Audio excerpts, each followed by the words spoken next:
Falcon fan? This your boy Ricondo coming back at you with another video. So we're gonna talk about the free agent edge rushers that's out there on the market today and the potential signing for Atlanta Falcons. So guys, if you have not already, I want you guys to go ahead, please subscribe to Ricondo Real Falcon Fan. Please hit that notification bell so you know when I drop another video. Also hit that like button so I know you guys like to hear the information that I'm talking about. Then please, guys, please go ahead out there and share my video throughout the YouTube universe so more people can come in and hear me talk about these Atlanta Falcons. So guys, with the hire of Ron Nielsen bringing in Jerry Gray, they're gonna be obviously some schematic changes to the defense for the Atlanta Falcons. The defense was definitely making progress, especially if you look at the second half of the season. The way they was not giving up points in the second half, it was really, really good. So you can see the progress that was being made. However, when DPs retired, you know the Falcons was have to bring in, a new voice in the defensive room. They already let some guys go from that defensive staff, and bringing in a guy like Ryan Nielsen's kind of tell you the direction the Atlanta Falcons want to go in. In particular, we talk about the trenches all the time. I think the trenches in NFL, from offensive standpoint and in defensive standpoint, is really where it starts for any team. Skill positions are good. Of course, those guys that, get all the highlights and make all the plays and things like that. But if you don't have a good, front on both ends of both sides of the ball, it always shows up, in the crucial times in the season, playoffs, all things like that. So the trenches is where it is, and you can tell from, the last press conference that Arthur Smith and Terry Fontenot came out with. They wanted to make sure, especially from the defensive standpoint, that they fix the trenches, right? From the inside and the outside. Offense, the line was much maligned last year, and they really, really improved. You want to get better on that side of the ball as well. We'll talk about that later from an offensive line standpoint, but today we're going to touch on some free agent edges out there.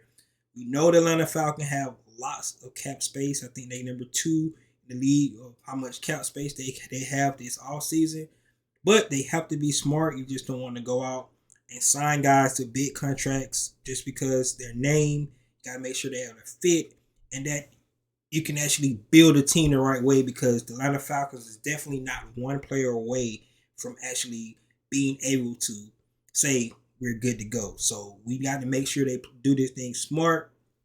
And we're going to look at some of the edges today and see could they potentially fit into what the Atlanta Falcons trying to go. Now, one thing we do have to understand, and I said this earlier, I know that everybody kind of looking at the way that the New Orleans Saints play their defense, over the years, their 4-3 scheme, and then the last couple of years, the Atlanta Falcons been in 3-4. But if you looked at the way Dean Pease ran his defensive schemes, it was kind of multiple. So he was able to do some forefront sometimes, some 3-4 sometimes. So I think we do have the players, on our staff.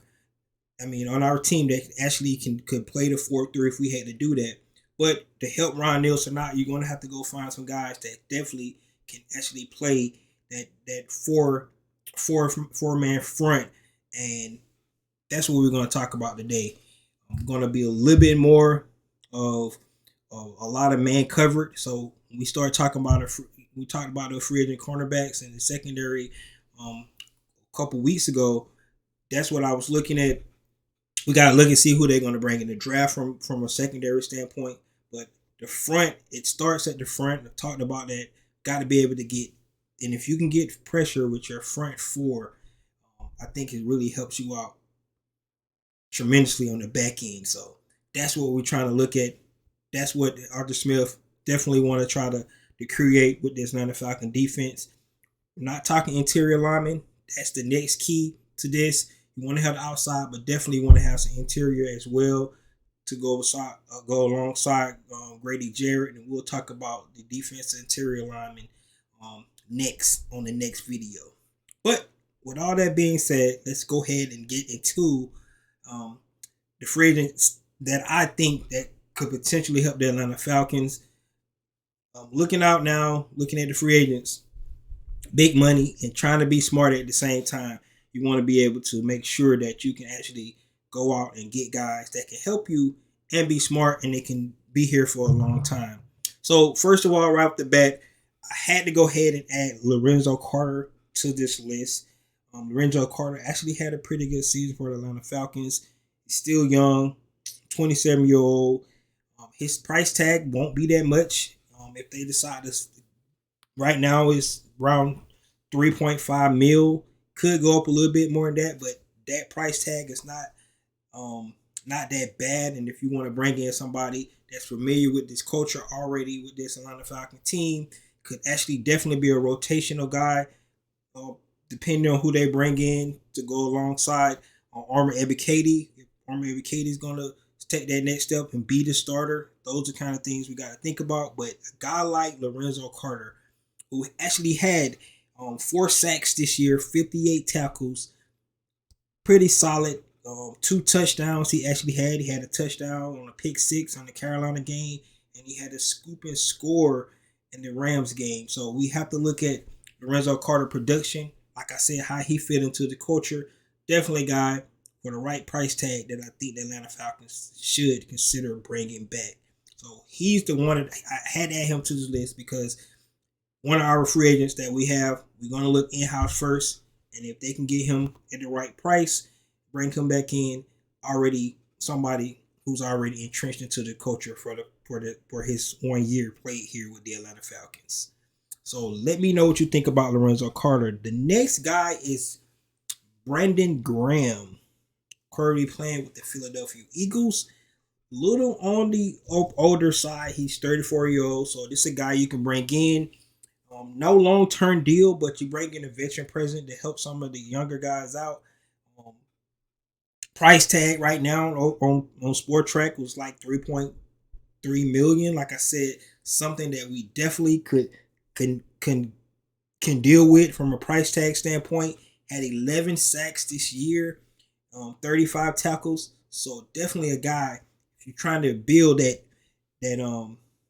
rotation in your defensive front. A guy like Brandon Graham would definitely help with that. Like I said, his experience, 34-year-old, so not looking for a long-term thing. He probably got his money, in the NFL already. So a guy, if you want to come to somewhere like Atlanta and help out the younger players, be a rotational player, kind of remind me of a guy like Dwight Freeney when he came here.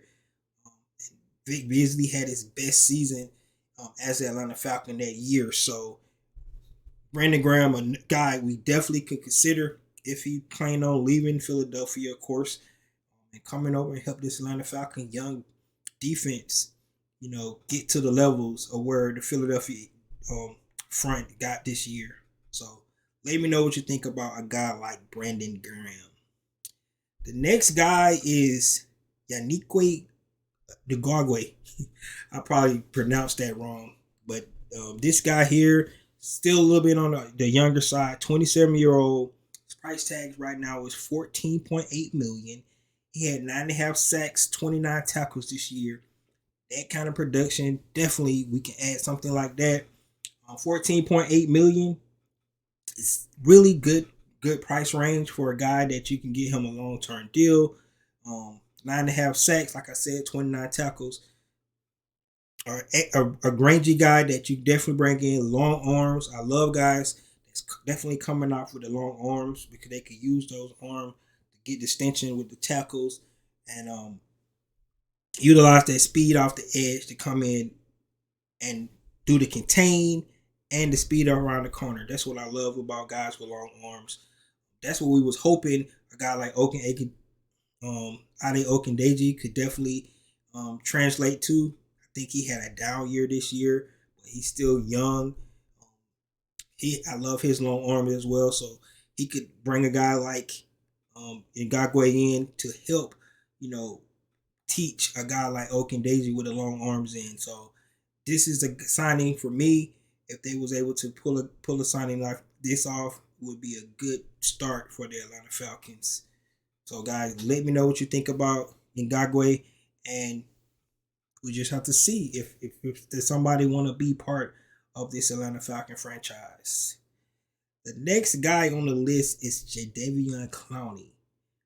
To me, this probably would be like a 1 year rental. Really have so much potential, but did he really ever live up to the potential?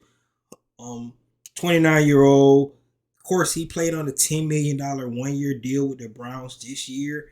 Only had 2.5 sacks. So, like I said, for me, this would be like a 1 year deal. I know the Falcons are trying to get away from the 1 year deals, but this could be, he's from the area, come back, prove it year, bring him in.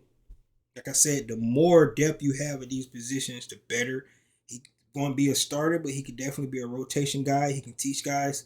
But like I said, 2 sacks, 28 tackles. Not a lot of production there that you can bring in. But, of course, he have all the talent in the world. Rotation piece for me at the most. And if you can get him for a price tag under $4 million, definitely I would consider bringing him in. Just on a 1 year deal though, like I said, 29-year-old. I don't know, a long-term deal with a guy like Jadeveon Clowney would be a good idea. However, being a part of rotation for the Atlanta Falcons, I wouldn't say no to that. So let me know what you think about Jadeveon Clowney, a guy that definitely Falcons could consider.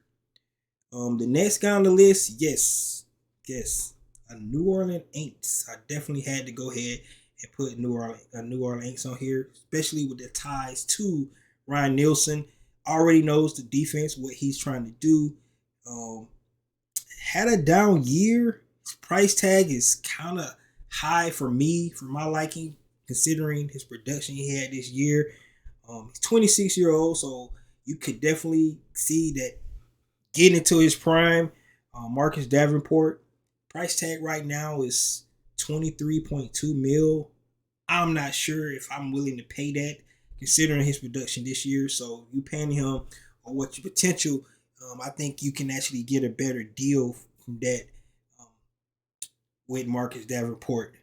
He had a half sack this year, 29 tackles. Like I said, the production for Marcus Davenport to me was really not there. I had to go back and see, was he injured? I don't follow the Aints that much to the point to seeing how much was he injured this year. Maybe that's why the numbers are so low. But that price tag is kind of high with that production. Said he's still a young player, 26-year-old. So at the end of the day, I would definitely consider bringing a guy like Marcus Davenport for the right price tag, because the ties to Ryan Nielsen. He already know this young man's pedigree, but his potential, what he think he can be, and somebody already knows the system. So bringing a young guy in like Marcus Davenport for the right price, I would definitely think about bringing a guy like Marcus Davenport in. And then the last guy on the list is Larry Ojanobi. Played with the Pittsburgh Steelers this year, 28-year-old. Price tag is only value right now is going for like $3.4 million, half a sack, 45 tackles. This would be another guy just added to the depth of this roster.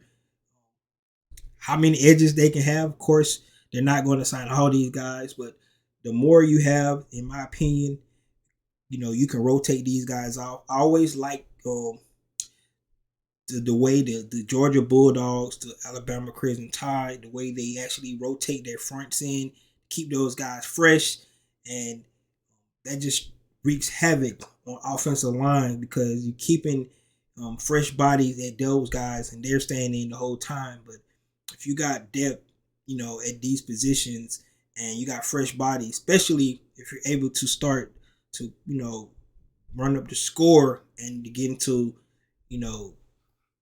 noticeable passing downs, third and longs, and things like that. If you got guys you can rotate in and out at these positions and they're productive, that's what you want. So definitely a guy like Larry Ojanobi, all these guys on this list could definitely fit into what the Atlanta Falcons are trying to do this year. I really think that it's more important is the inside. We're definitely going to talk about the inside guys here on the next video. So guys, be on the lookout for that. I think that's where we're going to probably get the most value for what we're trying to do with this team this year. I really like I said, what Armor Ebiketie did this year. I really like what Lorenzo Carter did this year from the outside standpoint. But I really believe that where we really need to make our hay is in the interior. So the next video is where I really want to hit on what the Falcons should be valuing the most, is what I think from the trenches is the inside. Not saying that the edge rushers are not important, but they are. But if you can create pressure in the interior of your defensive line, I think that creates more issues for a quarterback and for offensive line if your pressure can come from the inside. You look at a guy like Aaron Donald, a guy like Vita Vea, those kind of things. You look at what Big Boy from Kansas City, the way they had Chris Jones, had him all over the place, wreaking havoc from the inside interior line. Even though with Chris Jones, they had him all over the place. You look at the last playoff game, he was on the outside, he was on the inside, he was everywhere. But those are kind of guys that we definitely want to try to target on our interior line. The goal side, Grady Jarrett. Yes, Grady is a beast, but if he's getting doubled and nobody else there to actually to contribute to help, the interior is where our weakness is right now. I did like the way Taquan Graham strides from year 1 to year 2. I thought when he left this season, it really hurt us. And it showed, especially in our run game and our pressure up the middle. So Taquan Graham is definitely a guy that we considered that we should hope improve from year 2 to year 3. But adding another guy in to go alongside those two guys would be tremendous for us. And there are some guys out there, and we'll talk about in the next video, what the Falcons should definitely be looking for. But from an edge standpoint, guys, let me know what you think about these 6 guys that's on this list. Do any of these guys target? Do you think we should target? Like I said, you have to put into the perspective of Ryan Nielsen, what he's trying to build here. A little different from what Dean Pease did. So still haven't heard who's going to be the defensive line coach. Of course, we still the secondary coach as well. Jerry Gray might just cover that up because he's coming in to be the pass coordinator on the defensive side of the ball with all his experience. But we will hear from Ryan Nielsen this coming week. He can definitely fill us in more his plans and his vision for this Atlanta Falcon defense. But guys, let me know what you think about these edge rushers. These are my guys. Get 1 or 2 of these guys. Bring in to help fortify that defensive pass rush. And of course, they're going to definitely look into the draft once again. Got to look at a guy like D'Angelo Malone, his jump from year 1 to year 2. Of course, Armor Ebiketie, a guy like Lorenzo Carter. This defense could definitely be really good with this young defensive core. So, guys, that's all I have. Let me know what you think about these edge rushers. This is your boy Ricondo coming back at you with another video. Peace.